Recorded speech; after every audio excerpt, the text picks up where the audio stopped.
वैकल्पिक चिकित्सा के क्षेत्र।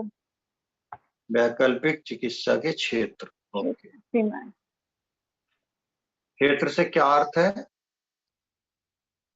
क्या हो सकते हैं वैकल्पिक चिकित्सा के क्षेत्र? जिन जिन फील्ड में, क्षेत्रों में ये काम करती है, ये कितना फैलाव है, कितना विस्तृत है।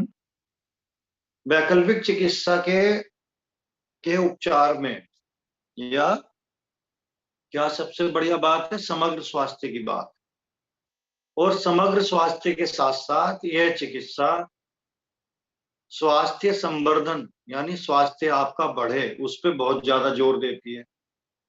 यानी वैकल्पिक चिकित्सा में उपचार की तुलना में स्वास्थ्य संवर्धन पे बहुत अधिक जोर दिया जाता है। इसी के आधार पर वैकल्पिक चिकित्सा के निम्न क्षेत्र हो सकते हैं। स्वास्थ्य संवर्धन के क्षेत्र में वैकल्पिक चिकित्सा किस तरह काम करती है, क्या क्षेत्र होते हैं? यानी स्वास्थ्य संवर्धन के क्षेत्र में स्वास्थ्य को बढ़ाने के लिए मुख्य रूप से वैकल्पिक चिकित्सा के दो क्षेत्र हो सकते हैं, या दो स्तरों पे काम करती है।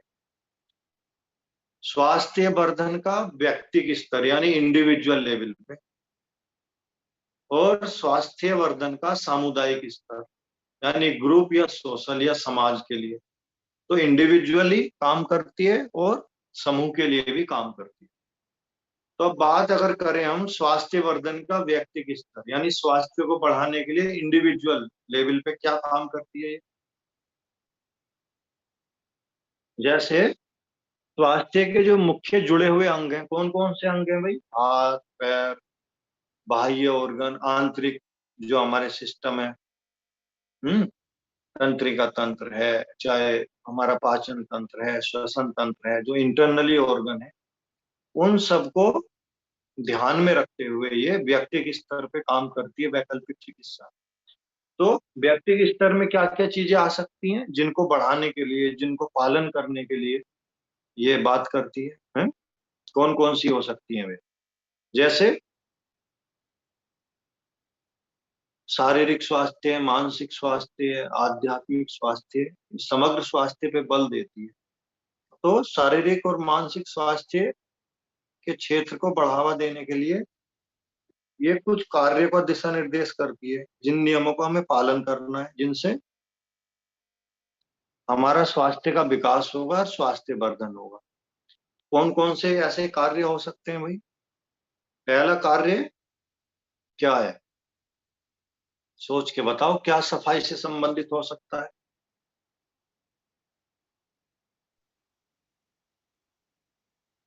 शरीर को, हाँ, इन सबका दिशा निर्देश करती है। सही सोच रहे हो। शरीर से क्या अर्थ है? शरीर के अंगों की सफाई। मानसिक स्वास्थ्य से क्या अर्थ है? मानसिक समस्या के समाधान करने की योग्यता हमें हो, और मनोवृत्तियों का समुचित विकास, हमने मन का विकास भी किया। व्यक्तिगत स्वास्थ्य के स्तर पर वैकल्पिक चिकित्सा निम्न क्षेत्रों में अपना योगदान करती है। तो कौन से क्षेत्र हैं भाई? शारीरिक शुद्धि करना, योग भी शुद्धि की बात करता है। शारीरिक शुद्धि में स्नान आदि है। प्राकृतिक चिकित्सा में आपने कई तरह के स्नान पढ़े हैं। धूप स्नान, पानी से स्नान, ततेरा है, पादर नीप का स्नान, गर्म ठंडा स्नान। तो इन स्नानों का प्रयोग करके शरीर शुद्धि और रोग निवारण के क्षेत्र में ये काम करती है। फिर और जैसे तेल मालिश है, मालिश चिकित्सा के अंतर्गत आता है तेल मालिश। तो मालिश से हमारे त्वचा, रक्त, आंतरिक अंग, मांसपेशियां, हड्डियां, इनको मजबूत करके तो मालिश पे भी ये बल देती है, कि मालिश के क्षेत्र में काम करती है। नाखूनों और हाथ पैरों की सफाई। नाखून उचित समय पे काटना है, नहीं काटेंगे तो कितनी हमारे अंदर बैक्टीरिया प्रवेश कर जाएंगे। पैरों की सफाई, बाहर से बैक्टीरिया गंदगी पैरों में घर में आती है, तो शुद्धि पे बल देती है, हाथ पैरों की शुद्धि पे। आंख, कान, नाक इत्यादि, यानी ईएनटी की सफाई। तो ये कैसे भाई? तुमने पढ़ा होगा दिनचर्या में, आयुर्वेद की कौन सी चर्याएं हैं, पढ़ा कि नहीं? दिनचर्या, रात्रिचर्या, ऋतुचर्या है। तो दिनचर्या के क्रियाकलाप हैं नाक की, मुंह की, दंत धावन, दांत धोना, ब्रश करना, दातून इत्यादि का वर्णन भी है आयुर्वेद में। नासिका की सफाई है, जिसमें गंडूस धारण, मतलब आप नासिका में तेल इत्यादि, जैसे आपने अभी पंचकर्म में पढ़ा होगा नस्य, आंख में तेल डालना, तो नासिका की सफाई के लिए। योग में जल नेति, सूत्र नेति है नासिका की। कान की सफाई के लिए कर्ण नेति का भी, कर्ण का वर्णन है शुद्धि का षटकर्म में। तो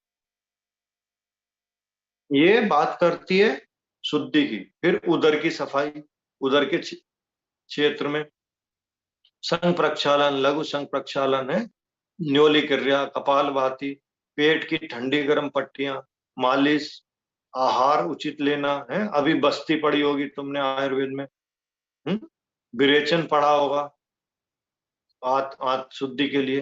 तो उदर की सफाई के क्षेत्र में कार्य करती है। फिर सही आदतें डालने के क्षेत्र में हमारा चरित्र निर्माण करती है, जैसे वही टहलना, सूर्य स्नान, प्राणायाम, पर्याप्त आराम लेना, उचित तरह की नींद लेना, ठीक भोजन खाना। तो सही आदतों के विकास के क्षेत्र में भी ये काम करती है। तो ये व्यक्तिगत स्तर पे कार्य इस तरह करती है? यानी स्वास्थ्य वर्धन के व्यक्तिगत क्षेत्र में ये कार्य करती है इतने सारे, जो अभी जिनकी चर्चा की। फिर आता है सामूहिक स्तर।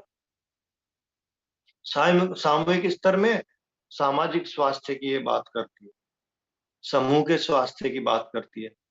संपूर्ण सामाजिक परिस्थितियों में उचित समायोजन यानी एडजस्टमेंट सिखाने की ये बात करती है। हम समाज से एडजस्ट करना सीखें, विद्रोह कम हो, और उत्तरदायित्व का यानी रेस्पॉन्सिबिलिटी का, उत्तरदायित्व का निर्वाह सिखाती है ये। हमें किस तरह खुद को बड़ा करना चाहिए, संस्कारित होना चाहिए, बच्चों को हमारा जीवन यापन कैसा हो। ये पूरक चिकित्सा पद्धतियों में ऐसे उपदेश और नीति की बात भी आती है। स्वास्थ्य शिक्षा जो समाज, जो समूह शिक्षा के लिए बात करती है, समाज के लिए स्वास्थ्य शिक्षा होनी चाहिए, समुचित पोषण, सुरक्षित जल आपूर्ति, यानी सबको ठीक ठीक जल मिले, शुद्ध मिले, मल मूत्र त्याग का उचित निष्कासन और प्रबंधन, ऐसे ही वही मल मूत्र त्याग के लिए व्यवस्था होनी चाहिए। स्वच्छता व सफाई पे ध्यान देती है ये चिकित्सा पद्धति। शारीरिक शिक्षा और मनोरंजन की सेवाओं के प्रबंधन की भी बात करती है मानसिक चिकित्साओं में। तो सामूहिक स्तर पे इन कारणों से ये इन क्षेत्र में हमें शिक्षा देती है, काम करने की प्रेरणा देती है। तो मुख्यतः दो क्षेत्र होते हैं, व्यक्तिगत क्षेत्र और सामूहिक क्षेत्र। ये दो क्षेत्रों में मुख्यतः वैकल्पिक चिकित्सा काम करती है। इसके अलावा भी कुछ अन्य क्षेत्र हैं जिनमें वैकल्पिक चिकित्सा पद्धति काम करती है। कौन से हैं भाई अन्य क्षेत्र? सामान्य रोगों के उपचार में काम करती है। आप बीमार हो गए, सामान्य खांसी जुकाम सर्दी बुखार सामान्य रोग हो गए, उनका इलाज करती है भिन्न भिन्न विधियों के द्वारा। आयुर्वेद, योग, प्राकृतिक चिकित्सा, हीलिंग, सब विधियों में की मदद लेके हम सामान्य रोगों का इलाज करते हैं। फिर जटिल रोगों का उपचार, कुछ उपचार भाई गंभीर होते हैं, कुछ गंभीर बीमारियां होती हैं, उनके इलाज में भी ये काम करती है। तो गंभीर रोगों के इलाज के क्षेत्र में, सामान्य रोगों के उपचार के क्षेत्र में वैकल्पिक चिकित्सा काम करती है। संक्रामक रोग हो जाते हैं कुछ, हैं इन्फ्लुएंजा है, चेचक है, और कुछ बुखार हैं जो फैल जाते हैं संक्रामक एक दूसरे को। तो संक्रामक रोगों के उपचार के क्षेत्र में भी ये निदान करती है, चिकित्सा करती है। तो इसके मुख्य ये क्षेत्र हैं, व्यक्तिगत और सामूहिक क्षेत्र के अलावा भी इन क्षेत्रों में काम करती है। मानसिक रोगों के उपचार के क्षेत्र में काम करती है, प्राणिक हीलिंग, ध्यान चिकित्सा, प्राणायाम चिकित्सा, सुगंध चिकित्सा, ये सब मानसिक रोगों को निदान में सहायता प्रदान करती है। तो मानसिक रोगों के उपचार के क्षेत्र में ये काम करती है वैकल्पिक चिकित्सा। ये आपके क्षेत्र हो गए।